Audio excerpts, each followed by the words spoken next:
Hola, buenos días. Es un placer hoy presentaros el trabajo de Mathieu Hardy. Es un arquitecto que es el director de la oficina Al-Mizan, ubicada en Nouakchott, en Mauritania. Trabaja en todo el Sahel. Lleva muchísimos años trabajando en el Sahel con una experiencia tremenda. Colabora también frecuentemente con la Asociación de la Voûte Nubienne, la Asociación de la Bóveda Nubia, y va a mostrar su visión del uso del adobe en la arquitectura contemporánea del Sahel, además de algún ejemplo también realizado con la Asociación de la Bóveda Nubia. Os dejamos con él, que lo disfrutéis. Muchas gracias. Bonjour à tous. Merci à Catella d'Unesco de m'avoir proposé, de m'avoir permis de réaliser cette présentation, cette conférence en ligne. Je m'appelle Mathieu Hardy, je suis architecte. Je réside depuis une quinzaine d'années au Sahel. J'y travaille depuis 25 ans et je suis actuellement basé à Nouakchott en Mauritanie. Je dirige un bureau d'études qui s'appelle Al-Mizan, Architecture et Développement au Sahel. Et je suis par ailleurs membre et collaborateur de longue date de l'association La Voûte Nubienne. Aujourd'hui, je vais vous faire une présentation sur le thème de l'adobe et de ses usages contemporains au Sahel. En premier lieu, je vais procéder à un petit rappel qui devrait être familier avec la plupart d'entre vous sur les principales caractéristiques de l'adobe. Donc l'adobe, c'est une terre à bâtir qui est travaillée à l'état plastique ou mou. On a une teneur en eau de 15 à 30%. Ce sont des briques qui sont simplement moulées ou façonnées à la main, puis séchées au soleil. On obtient environ 2 mégapascals, soit 20 bars de résistance à la compression en moyenne, mais c'est un objectif raisonnable pour ce type de matériaux. On observe un ajout fréquent de fibres, mais ce n'est pas systématique. Les fibres sont ajoutées en général quand on a une teneur en argile trop importante pour éviter les fissurations. Donc on est dans de nombreux cas de figure avec des briques qui n'ont aucun ajout de fibres, où la terre sahélienne qui est disponible de manière très répandue sur le territoire sahélien, présente souvent des caractéristiques utilisables directement, sans transformation, sans mélange. Mais on peut avoir besoin d'ajouter des fibres ou dans certains cas du sable pour réduire la teneur en argile. Le mortier de pose est généralement identique au mortier utilisé pour les adobes. Et donc c'est un produit qui n'appelle pas de stabilisation dans la majorité des cas, dans la très large majorité des cas. Donc il n'y a pas de compression, il n'y a pas d'ajout de liant hydraulique, ni ciment, ni chaud.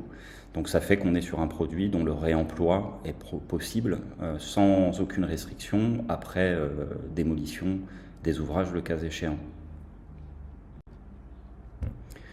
Donc les forces et faiblesses de l'adobe, afin d'être très conscient de ce qui forme les caractéristiques de ces produits et la manière dont on peut les utiliser. Donc les forces en premier lieu, c'est qu'on est sur une vraie terre crue au sens de réutilisable. Donc c'est un des matériaux terre les plus économiques et les plus simples à produire et utiliser. En général, on a peu d'outillage nécessaire pour produire des adobes. Un moule, généralement en bois au Sahel, qui peut être produit de manière très simple et très autonome, à très faible coût. L'autoproduction donc est possible de ce fait. Et c'est donc un matériau qui est particulièrement bien adapté aux milieux ruraux sahéliens, sans exclure la possibilité de toucher des marchés plus standing. C'est ce que j'aime à appeler la transversalité socio-économique offerte par ce matériau.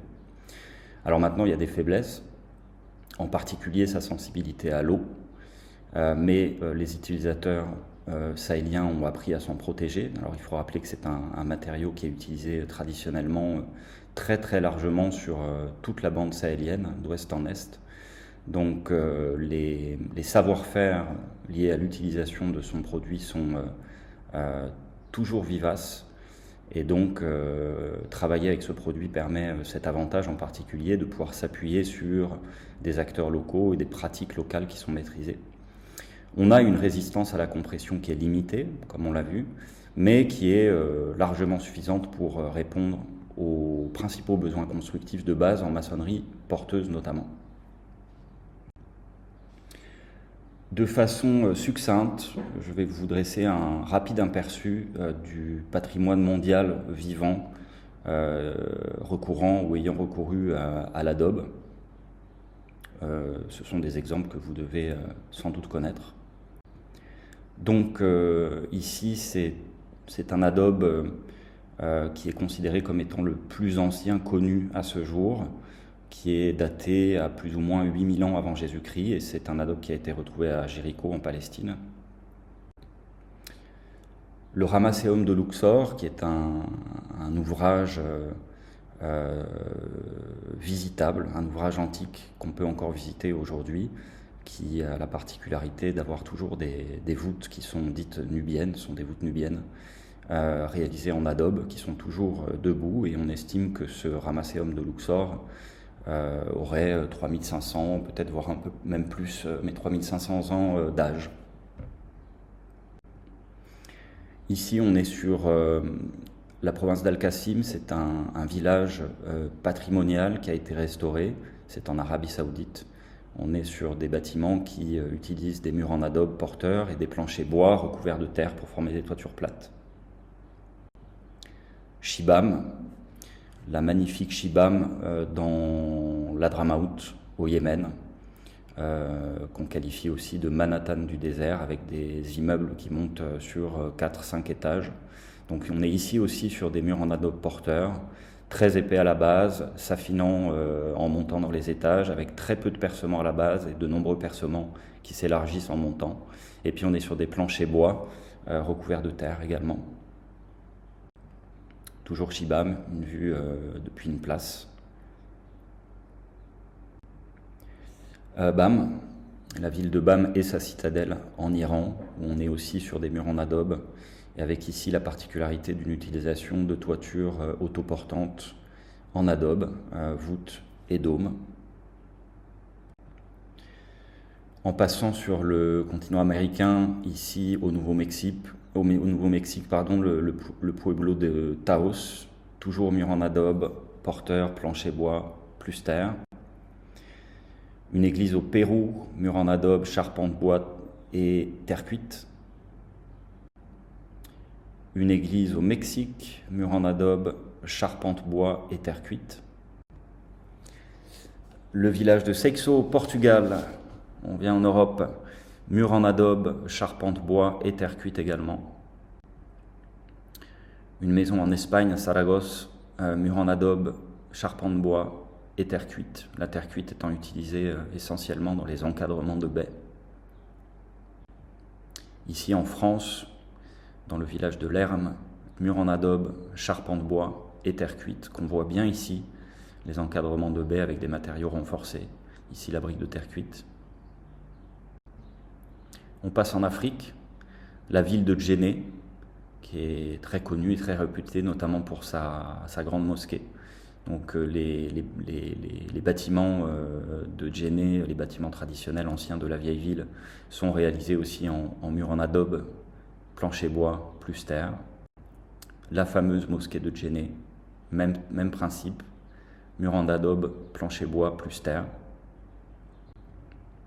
Ici on passe à l'extrême est de la bande sahélienne, toujours en Afrique donc, ville de El Obeid au Soudan, mur en adobe, plancher bois, plus terre.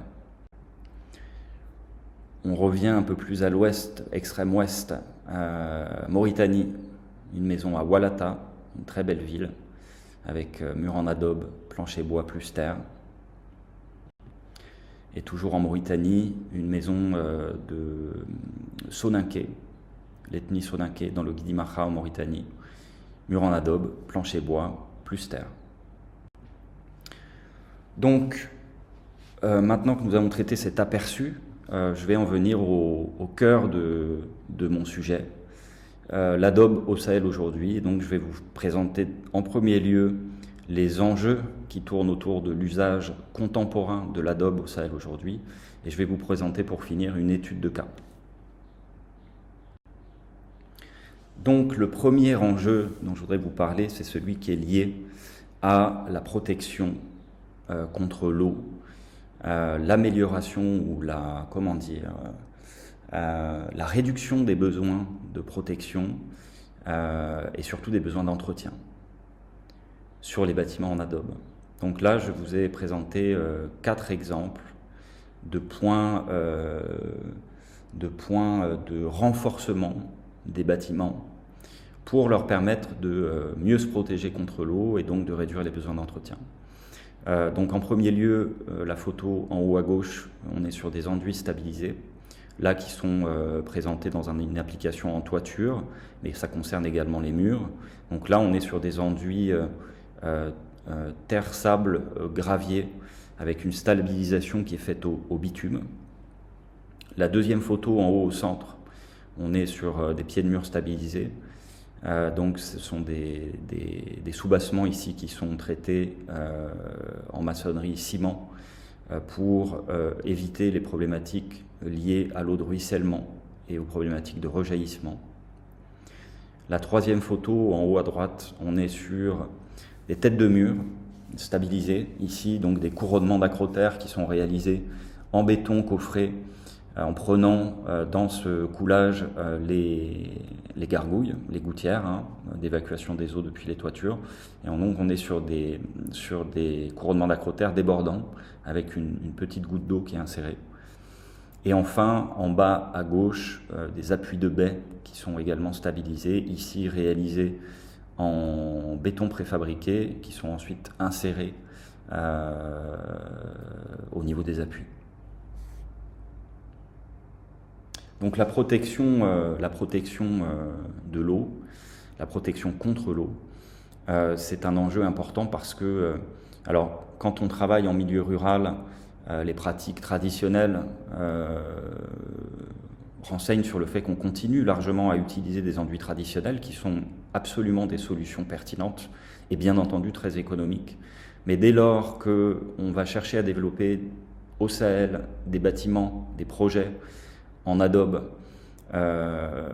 qui vont s'adresser à des clientèles urbaines, des clientèles de type projet, des bâtiments communautaires, institutionnels, on se rend compte qu'on a des vraies problématiques et d'appropriation et de capacité d'entretien. Donc la capacité qu'on a à proposer des solutions pérennes qui réduisent la sensibilité à l'eau d'une part et réduisent les rythmes d'entretien, c'est un enjeu essentiel.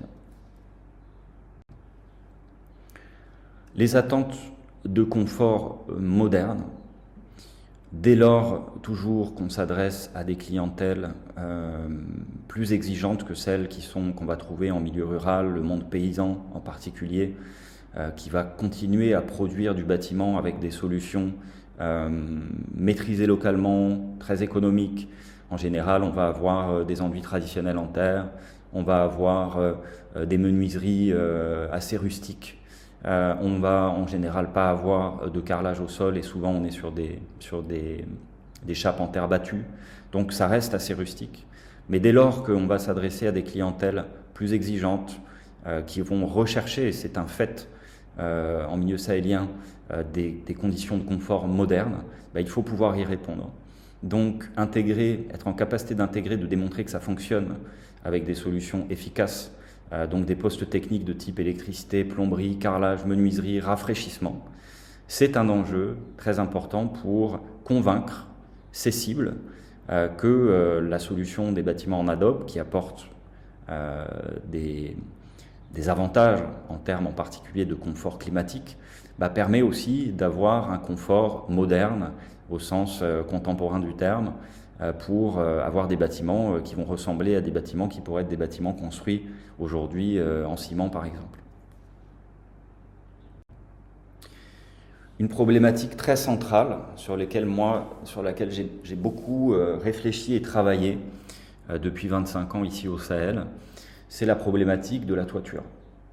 Parce qu'on peut proposer des solutions constructives avec des murs en adobe, mais la problématique de la toiture reste cruciale, essentielle, en ce sens que les toitures traditionnelles sahéliennes sont réalisées à partir de ressources ligneuses, comme vous le voyez sur la photo en haut à droite. Là, c'est une vue de dessous, donc on est sur l'utilisation de ressources ligneuses d'assez fort diamètre, avec ensuite des ressources ligneuses de plus faible diamètre, pour ensuite recouvrir le tout, en général, de terre, et former une toiture plate à faible pente. La problématique, c'est que, de manière générale, au Sahel, d'ouest en est, les écosystèmes sont fragilisés, et ils le sont depuis déjà plusieurs décennies. Et cette fragilisation, elle est le résultat de l'effet et de la sécheresse, mais aussi de l'action de l'homme. Donc les ressources ligneuses ont été considérablement impactées. Et cet impact, il est lié donc à la coupe du bois, que ce soit à des fins énergétiques. Quand on dit énergétique, c'est pas pour se chauffer, c'est pour pouvoir cuire. C'est l'utilisation en cuisine. C'est le bois de chauffe qu'on dit pour préparer les repas. Mais c'est aussi la coupe qui est faite à des fins d'habitat, donc pour produire ces toitures. Donc, faute de ressources ligneuses, eh bien, le résultat, c'est que les habitats perdent leur qualité. Sous cet effet combiné, disparition des ressources ligneuses et inadéquation des matériaux industriels importés, et en particulier la tôle.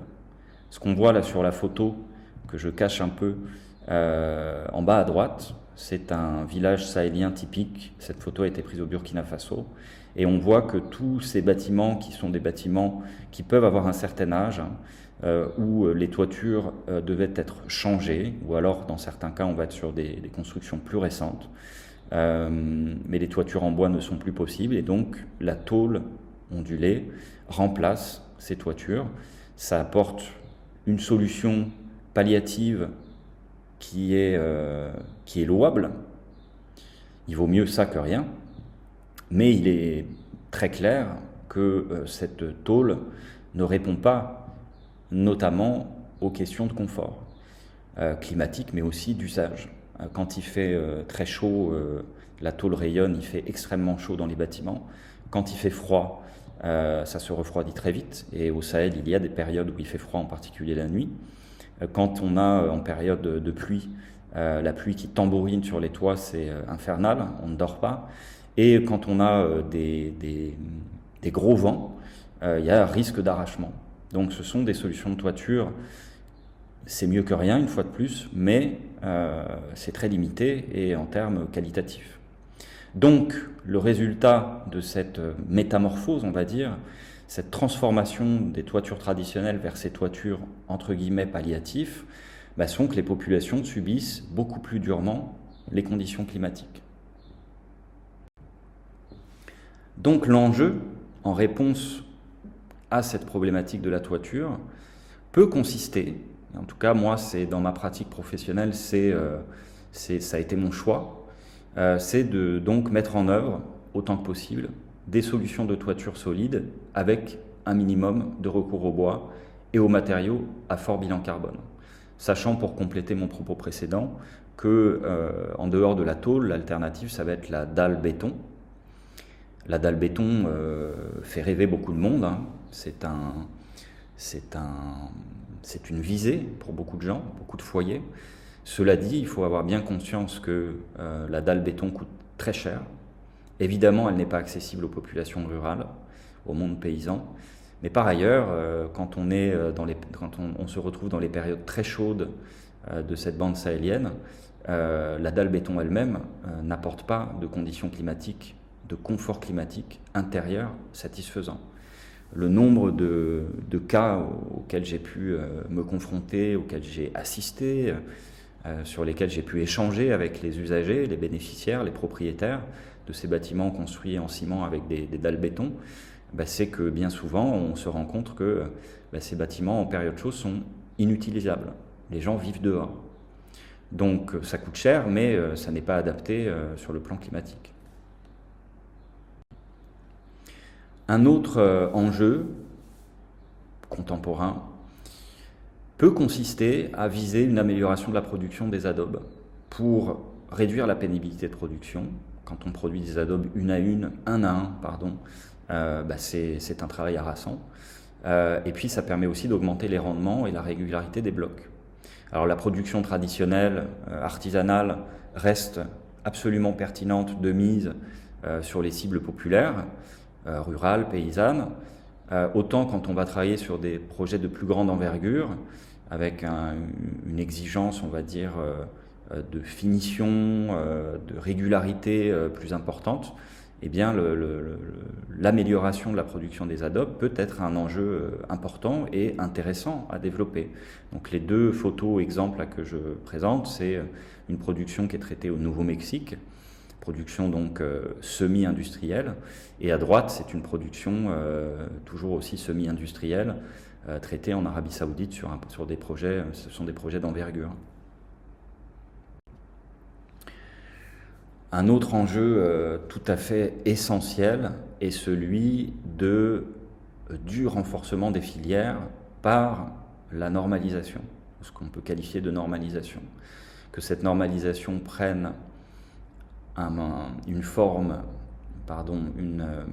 prenne des caractéristiques formelles ou qu'elle reste pour partie dans l'informel.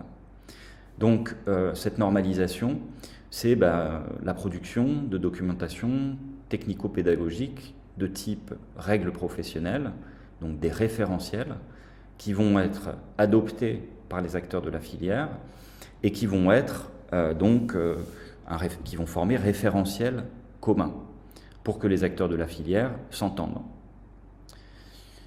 Partant de là, en corollaire, on a donc la formation de tous les acteurs concernés par cette filière. Les exécutants, briquetiers, manœuvres, maçons, entrepreneurs, les concepteurs, prescripteurs, contrôleurs, les architectes, les techniciens, les ingénieurs, et bien entendu également les maîtres d'ouvrage publics et privés. Donc ça, c'est vraiment un aspect essentiel de la structuration d'une filière et de son adoption. Sans règles professionnelles adoptées par les acteurs, on n'a pas de commun. Et sans formation, on n'a pas d'acteurs pour mettre en œuvre correctement ce qui est prévu et décrit aux règles professionnelles. Donc, maintenant qu'on a traité les enjeux, j'en viens à la question donc, de l'étude de cas. Et l'étude de cas en question, c'est le concept technique voûte nubienne qui se développe et se déploie au Sahel aujourd'hui et qui est diffusé, développé, vulgarisé par l'association La Voûte Nubienne, dont je suis membre et avec laquelle je collabore de longue date. Donc ce concept technique voûte nubienne, c'est un concept technique qui est contextualisé au Sahel et qui est centré sur la localisation de toutes les ressources, matériaux locaux, savoir-faire locaux, économie locale. Ses origines, c'est une technique qui est inspirée de la voûte nubienne antique égypto-soudanaise, dont on a vu un exemple qu'on retrouve ici en photo, l'exemple du Ramesséum de Luxor, mais vous avez sans doute tous entendu parler de cet architecte égyptien qui l'a, on va dire, remis au goût du jour et qui l'a fait connaître à l'international, l'architecte Hassan Fathi. Donc cette technique, c'est une technique très ancienne et donc elle sert d'inspiration pour le développement du concept technique voûte nubienne et qui sera diffusé au Sahel à partir des années 90 par l'association La Voûte Nubienne. Donc ce concept technique voûte nubienne, il est diffusé aujourd'hui au Burkina Faso, au Mali, au Sénégal, au Bénin, au Ghana, dans les parties nord de ces pays, en Mauritanie et en Côte d'Ivoire, également dans la partie nord du pays. Les matériaux qui sont utilisés pour traiter ce concept technique voûte nubienne, on a deux principaux matériaux. La pierre, qui est majoritairement utilisée dans les fondations, mais dans certains cas, on n'a pas forcément de pierre sous la main et donc on traite des fondations qui sont traitées en terre et en pisé. Et puis la terre crue, donc sans cuisson, sous forme de briques d'adobe, moulées, séchées au soleil, sans compression, sans ciment. et donc son mortier pour produire l'ensemble de la structure en élévation, murs et toiture. Donc la toiture, c'est un système de toiture unique. Quand je dis unique, c'est sa standardisation, c'est qu'on est sur une répétitivité. C'est toujours le même gabarit, on a toujours le même tracé, et donc c'est une voûte qui est quasi plein cintre, montée sans coffrage.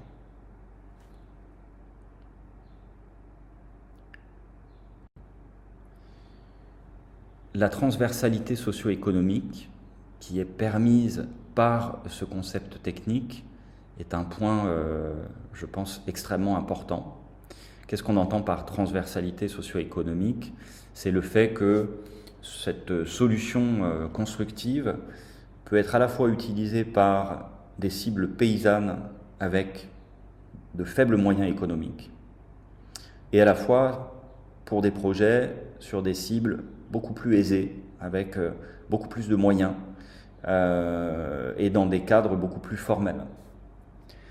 Donc la capacité de ce système constructif à passer d'un milieu paysan à un milieu formel, mais milieu paysan qui est en général informel jusqu'au jour d'aujourd'hui, à un milieu et à des marchés formels potentiellement publics, c'est une caractéristique très importante. Et ce qui permet ça, eh bien, ce sont d'une part la simplicité du système constructif et la large disponibilité des matériaux employés. Donc c'est la terre sous forme d'adobe et la pierre. Ce sont des matériaux qui sont, la terre sous forme d'adobe et la pierre sont des matériaux qui sont accessibles au plus grand nombre, et notamment au milieu paysan. Et en second lieu, la standardisation du concept technique voûte nubienne, qui est un module de base qui va être décliné en fonction des besoins. Ça veut dire quoi? Ça veut dire que ce module de base, on est sur vraiment une répétitivité d'un principe systématique.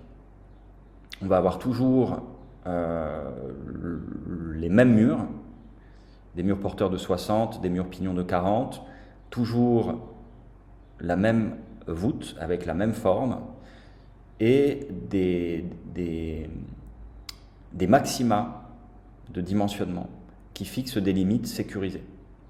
Ces maxima sont par exemple 1,75 m de hauteur de mur porteur de 60 pour une voûte qui fait 3,30 m de portée. Donc le 3,30 m de portée, c'est le maxima, et les 1,75 m de hauteur de mur avant naissance de voûte, c'est un maxima. Ça pose des limites, ça pose de la sécurité,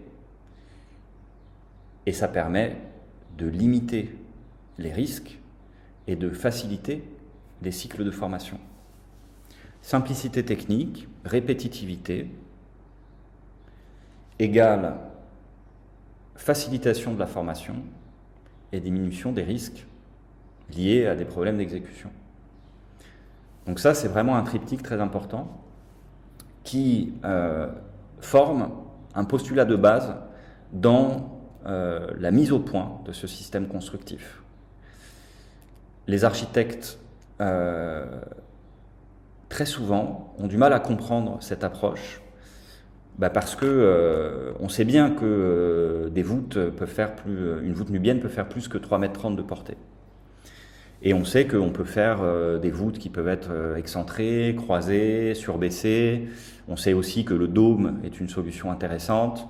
Donc il y a des tas de façons de franchir des espaces avec des toitures à compression de type voûte ou dôme. Donc pourquoi n'en utiliser qu'une? Eh bien cette utilisation d'un modèle standardisé et répliqué est liée à ce postulat de base. L'objectif est bien de toucher notamment et prioritairement les populations rurales paysannes d'Afrique sahélienne. En partant de ce postulat, à partir du moment où on a compris ça, on comprend à quel point la simplification technique est cruciale. Donc c'est ce qui explique en particulier la mise au point de ce système constructif qu'on appelle concept technique voûte nubienne et qui permet cette transversalité socio-économique. Pour illustrer ce propos, voilà deux exemples. En haut, un habitat paysan rural dans un village du Mali, qui a été produit en chantier participatif. Donc le client paysan a produit ses briques, a ramené la terre pour son mortier, a ramené les pierres nécessaires à ses fondations, a fourni la main-d'œuvre non qualifiée avec ses parents, ses enfants, ses voisins. Donc c'est le principe de l'entraide communautaire. Et a contractualisé une équipe de maçons de la zone, déjà formés à la technique, qui ont vendu leur travail sous forme de contrat pour la réalisation du gros œuvre. Et donc, ce gros œuvre a coûté environ 4 000 francs CFA du mètre carré, soit 6 €. Ça, c'est permis par le fait qu'on est sur l'utilisation du matériau adobe. Vous comprendrez assez aisément que si par exemple le matériau qui avait été choisi pour mettre au point ce système constructif et le diffuser, c'était la brique de terre stabilisée, par exemple, vous savez qu'une brique de terre stabilisée, il faut une machine pour la produire qui est très coûteuse, en tout cas au regard des économies paysannes, elle est très coûteuse, et il faut en général un stabilisant. Et pour l'avoir constaté moi-même d'expérience ici au Sahel, la stabilisation se fait toujours au ciment, et on est sur des teneurs en ciment qui vont de 8 à 10%, rarement moins de 8. Donc l'achat du ciment c'est un coût incompressible. Donc entre la machine et le ciment nécessaire, pour l'économie paysanne, c'est un goulot d'étranglement. C'est un facteur d'exclusion. Donc l'utilisation de l'adobe permet, en milieu paysan, ici au Mali, mais ailleurs au Sahel, à un paysan lambda qui voudrait construire sa maison, de débourser quelque chose qui va tourner autour de 6 € du mètre carré pour produire son gros œuvre, s'il est en capacité de se retrousser les manches. En bas, le second exemple, c'est un bâtiment institutionnel réalisé au Sénégal. C'est un chantier formel qui a coûté 180 000 francs CFA du mètre carré, environ 275 €. Donc on voit que, alors pourquoi ça a coûté aussi cher comparativement à l'exemple précédent? C'est parce qu'on est sur un marché formel, entreprise formelle qui va produire un devis sur la base d'une étude et d'un estimatif, et surtout on est sur des mécanismes d'approvisionnement ici sur ce chantier-là, où tous les matériaux sont livrés, payés. La part de matériaux dans le coût du bâtiment est extrêmement importante. Alors, 180 000 francs CFA du mètre carré, 275 €, sachant que là on est sur un bâtiment tout confort avec électrification, plomberie, on a des sanitaires, on a des salles de bain dedans. C'est un bâtiment qui est partagé entre des bureaux et des logements de fonction. C'est carrelé, ce sont des finitions haut de gamme. Donc ça reste, c'est 275 €, ça peut paraître cher, mais ça reste absolument compétitif avec ce qu'on aurait en équivalent en bâtiment cimandal. Donc c'est un produit qui est viable, y compris sur ce secteur de marché. Donc maintenant je vais vous présenter de façon assez succincte le potentiel, les opportunités qu'offre ce système constructif, les typologies qu'il permet de réaliser. Alors, le système constructif Wootnubienne, le concept technique Wootnubienne, ne prétend pas pouvoir répondre à tous les besoins. Si, par exemple, on ambitionne de réaliser des bâtiments R+4 en centre urbain dense, ça ne va pas être adapté. Si on veut réaliser des bâtiments avec des très grandes portées, je ne sais pas, une salle de spectacle, un hangar où il faut 15 mètres de portée, le système constructif Wootnubienne ne va pas être adapté. Mais on voit qu'il permet de répondre à un très large panel de besoins, et notamment les besoins de base. Donc pour tout ce qui va traiter du logement, tout ce qui va traiter des bâtiments, des infrastructures de base, et notamment dans des milieux de petite urbanité, en milieux ruraux, périphéries urbaines, etc., là où on a moins de densité et où on n'a pas besoin de monter un R+4, le système constructif voûte nubienne va être tout à fait utilisable et adapté jusqu'à R+1 et donc ça permet de couvrir quand même un vaste champ de besoins. Donc sur cette première typologie que vous voyez à l'écran, là on est sur ce qu'on peut appeler le logement populaire dit autonome. C'est, selon moi, vraiment le cœur de cible de ce système constructif. On est ici sur une véritable architecture populaire et paysanne réalisée dans un champ de pratique autonome. On est typiquement sur une architecture sans architecte ici. On est sur de l'autoconstruction qui se fait entre, en général, une clientèle paysanne ou populaire qui fait appel au service d'un maçon paysan ou populaire pour réaliser un bâtiment en général assez rustique, assez standard, avec des dimensions très basiques, avec des finitions souvent assez rustiques. Mais voilà, comparativement à un bâtiment équivalent qui aurait été construit par ces mêmes cibles, avec une toiture en tôle, le gain en qualité d'habitat, le gain en confort est incomparable, est évident. Donc voilà ce à quoi le concept technique voûte nubienne répond et en quoi il offre une solution potentielle pour ce type de population. Ici, on est sur du logement populaire que je dis encadré.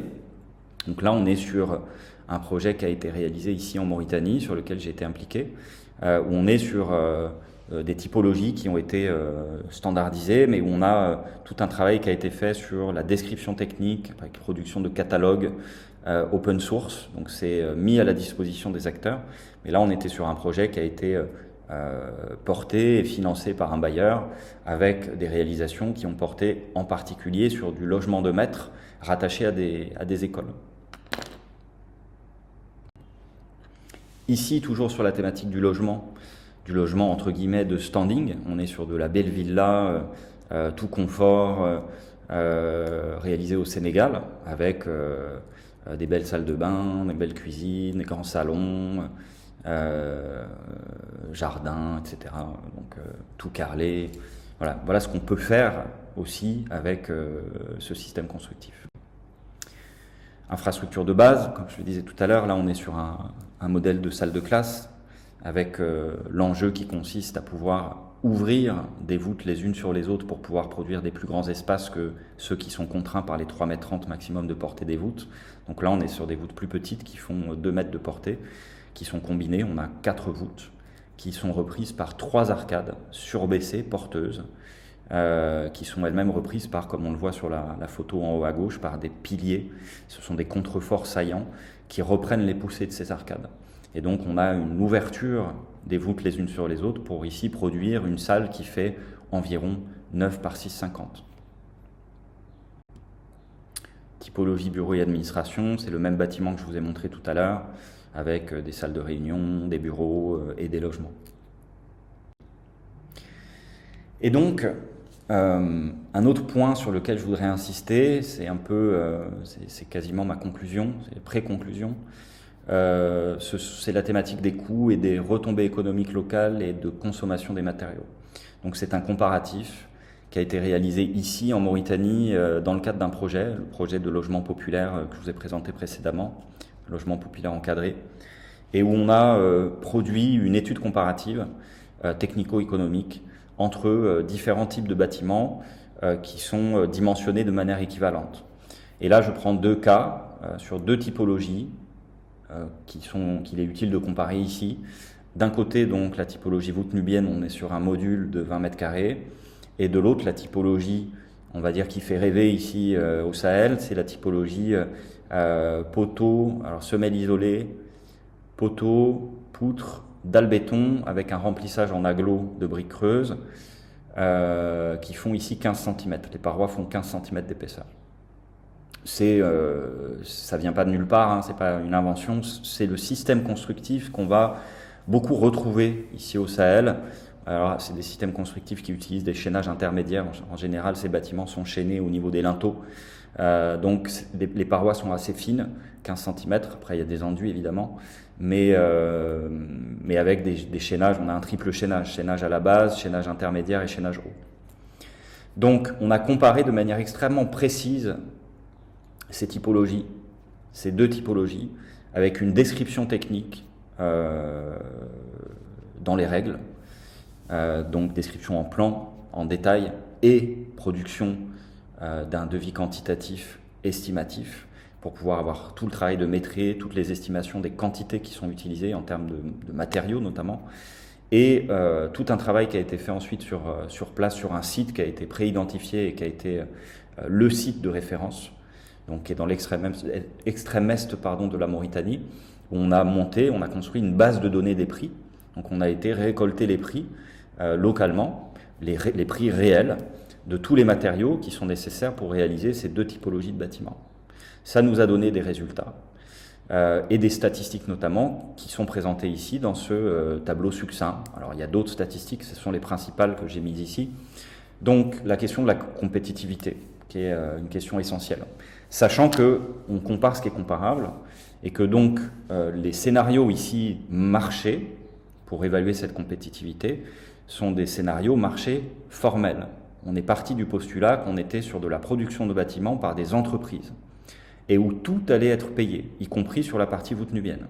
Donc tous les matériaux qui sont nécessaires à la production de ce bâtiment sont payés par de l'approvisionnement. Donc par exemple, la terre a été estimée par rapport à une charge de X mètres cubes coûtant tant, et donc ça nous donne un prix au mètre cube. Pareil pour le sable, pareil pour le gravier, pareil pour l'eau, pareil pour les cailloux, etc. Évidemment, tous les matériaux ensuite qui sont des matériaux d'importation, des matériaux industriels type fer et ciment, sont aussi sourcés localement au prix vendu localement.